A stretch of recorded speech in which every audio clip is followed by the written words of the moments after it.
जय माई की 10 महाविद्याएं ऐसी विशिष्ट शक्तियां जिनकी साधना विशेष साधक ही करते हैं। ये तंत्र मार्ग की विशेष देवियां कही जाती हैं, विशेष शक्तियां कही जाती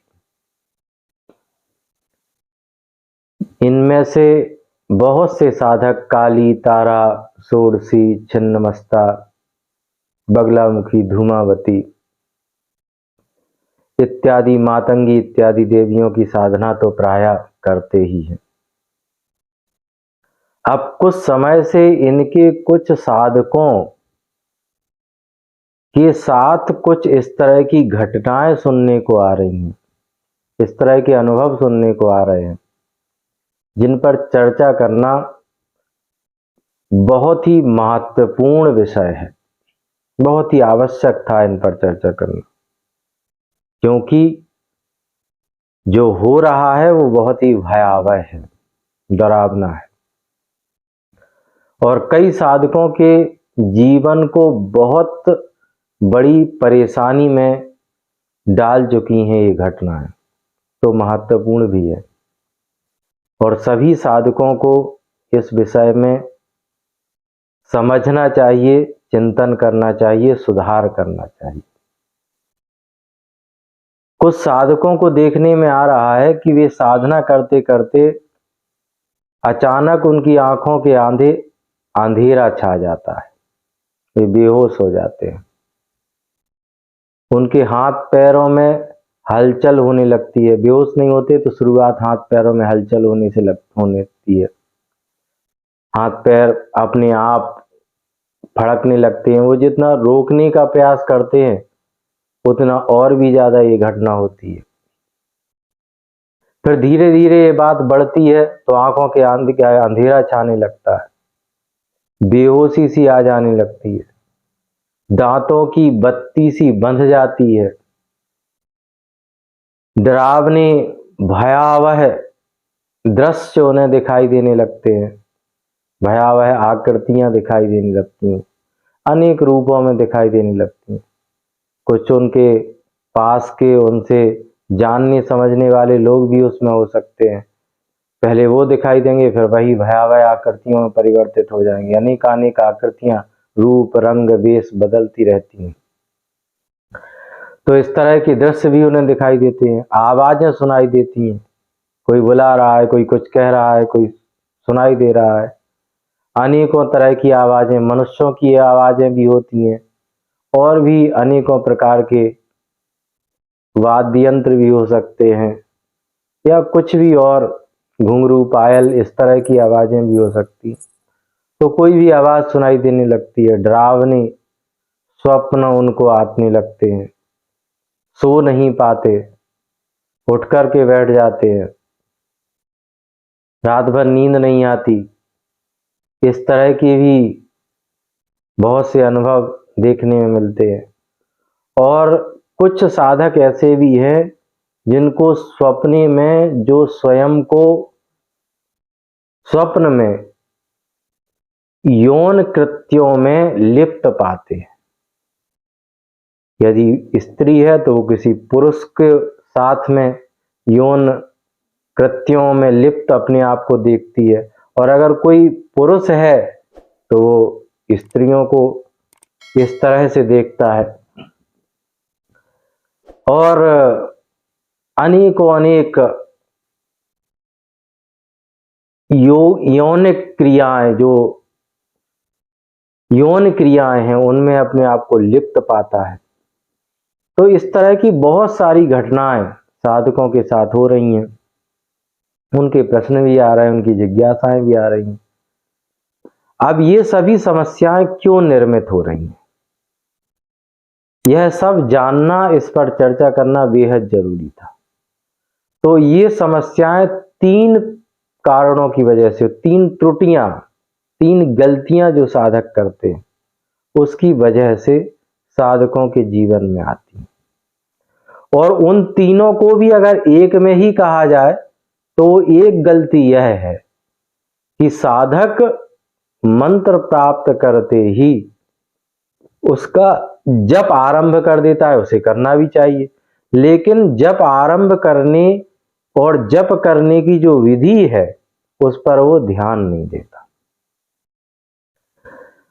साधकों को लगता है कि मंत्र का जप आंख बंद करके ही करना चाहिए, तो आंख बंद करके ही करता है, अच्छी बात है, आंख बंद करके करना चाहिए। लेकिन धीरे धीरे वह आंख बंद करके अपना ध्यान साधने का प्रयत्न करने लगता है। अब ये ध्यान साधना ही समस्याओं को जन्म देने लगता है, क्योंकि ध्यान एक यौगिक प्रक्रिया है, एक पूरा विज्ञान है, जिसे किसी सुयोग्य व्यक्ति के द्वारा प्रशिक्षण प्राप्त करके ही ध्यान को साधा जा सकता है। ऐसे ही ध्यान को नहीं साधा जा सकता। लेकिन साधकों को लगता है कि आंख बंद करके और ध्यानस्थ होकर के जप करने से ही जप साधना होती है, तो वे ध्यानस्थ होकर के जप करना प्रारंभ कर देते हैं। और ऐसी स्थिति में उनके साथ ये घटनाएं घटने लगती हैं। क्यों घटने लगती हैं? क्योंकि जब भी कोई साधक क्लेश पूर्ण मन से मंत्र जप करता है और ध्यान को साधता है, तो उसके साथ जो घटना घटती है वह होती है कि अचानक उसके हाथ पैरों में हलचल होने लगती है, फिर धीरे धीरे उसकी आंखों के आगे अंधेरा छाने लगता है, फिर बेहोशी आने लगती है, बत्ती सी बंधने लगती है। इस तरह की जो घटनाएं होती हैं वह क्लेश पूर्ण मन के साथ साधना करने से होती है। अब कोई भी साधक है, उसके जीवन में कुछ ना कुछ तो क्लेश होते ही है। मानवीय जीवन है, क्लेश से भरा हुआ तो होता ही है। उस स्थिति में वह उसी मन के साथ, उसी क्लेश से भरे हुए मन के साथ साधना में बैठ जाता है। यहां भी कोई दिक्कत नहीं है, लेकिन वो मंत्र जप करते हुए ध्यान को साधने लगता है, और इस तरह से ध्यान करने से उसके साथ इन हरकतों का होना शुरू हो जाता है। अगर साधक भय और चिंता से ग्रस्त होकर साधना करता है, तो उसके साथ दूसरे तरह के अनुभव आते हैं। जैसे उसे डरावने भयावह दृश्य दिखने लगते हैं। जब वह आंख बंद करता है तो डरावने भयावह दृश्य उसे दिखते हैं। कोई भयावह आकृतियां दिखती हैं, रंग वेश रूप बदल बदल करके वे सामने आती हैं, तो वो सब दिखने लगती हैं। आवाजें सुनाई देने लगती हैं, जैसा हमने अभी बताया, किसी भी तरह की आवाज सुनाई देने लगती है। और डरावने स्वप्न आने लगते हैं, सपने डरावने आने लगते हैं। कोई आकर के डराता है, कोई इस तरह से डरा देता है कि फिर जागने के बाद नींद नहीं आती, तो तनाव बढ़ता है। नींद ना आने की वजह से मानसिक स्थिति खराब होने लगती है। आदमी की स्थिति पागलों जैसी हो जाती है, और कई साधकों को उस पागलपन की अवस्था में देखा जा रहा है। ये बहुत ही संवेदनशील मुद्दा है, ये बहुत ही चिंता में डालने वाली बात है, और बहुत ही ध्यान से साधना में सतर्क करने के लिए इस पर ध्यान देना चाहिए। तो अगर इस तरह की होता है कि भय और चिंता से युक्त मन के साथ अगर कोई साधक साधना करता है, तो उसके साथ इस तरह की अनुभव उसके जीवन में आते हैं।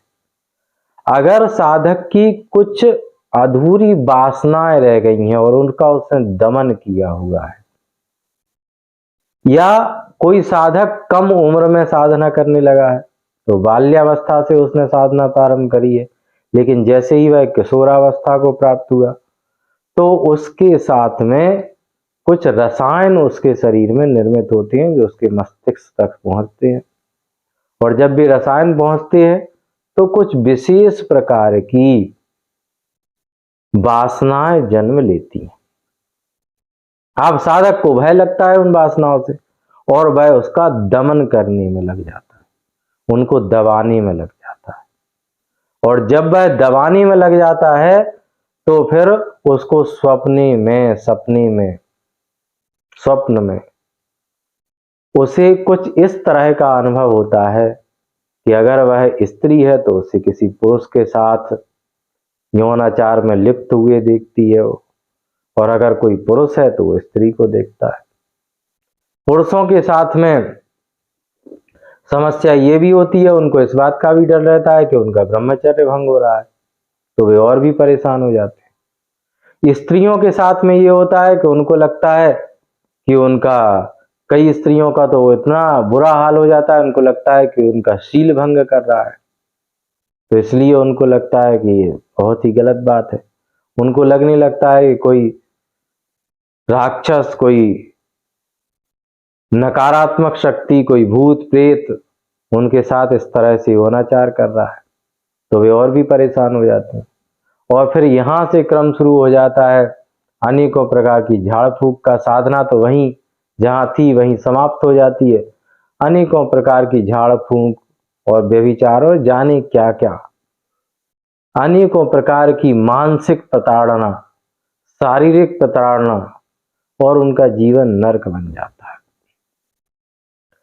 तो अगर अधूरी काम वासनाएं रह गई हैं और उनका दमन किसी साधक ने किया है, वह दमन कर रहा है, तो उसके साथ यही होने वाला है। तो इसमें विशेष ध्यान देने वाली 3 बातें हैं कि क्लेश पूर्ण मन के साथ साधना नहीं करना है, भय और चिंतातुर मन के साथ साधना नहीं करना है, और काम वासनाओं का दमन नहीं करना है। अब अगर क्लेश मन में है तो जब तक आंख बंद करके ध्यानस्थ नहीं होना है, जब तक क्लेश पूर्ण मन है, जब तक आप समस्त क्लेशों को त्रोहित नहीं कर देते, समाप्त नहीं कर देते, अदृश्य नहीं कर देते, विलुप्त नहीं कर देते, तब तक आपको आंख बंद करके ध्यान नहीं साधना है। भय और चिंता तो मन है तो तब तक आपको ध्यानस्थ नहीं होना है, आंख बंद करके जब साधना नहीं करना है। और अगर अधूरी काम वासनाएं रह गई हैं तो प्रयत्न यह करना है कि वासना को दबाना नहीं है, उनको गंभीरता से उनका अध्ययन करना है, सूक्ष्म अध्ययन करना है, और ये समझना है कि जीवन को किस तरह से जिया जाता है, सहजता के साथ, सरलता के साथ। जो भी आपके शरीर में, आपके मन के साथ हो रहा है, वह क्यों हो रहा है, उसके कारण क्या है, इस सब को समझना है, बारीकी से अध्ययन करना है, और उसी तरह से अपने जीवन को निर्मित भी करना है। उनका दमन नहीं करना है। आप जितना उन्हें दबाएंगे उतना ही वह उछल करके आपके उभरापी होती चली जाएंगी, तो उनका दमन नहीं करना है। और उपाय क्या है इन सब से बचने का? तो वही है कि आंख खोल करके जब करना है। जब तक आप इस योग्य नहीं हो जाते कि आप आंख बंद करके ध्यान को साध सकें, तब तक आपको आंख खोल करके ही जब करना चाहिए। अनुभवी जो साधक हैं, गुरु है या मार्गदर्शक हैं, उनके ही मार्गदर्शन में साधना करना है। अधिकांश देखा यह जाता है कि साधक गुरु से मंत्र लेकर के बस आजाद हो जाता है। वो समझता है कि अब तो हम बस सिद्ध अवस्था में पहुंच गए हैं, मंत्र प्राप्त हो गया, अब जपना आरंभ करें, हमें जो जैसे दिखाई दे रहा है वैसा जप कर रहे हैं।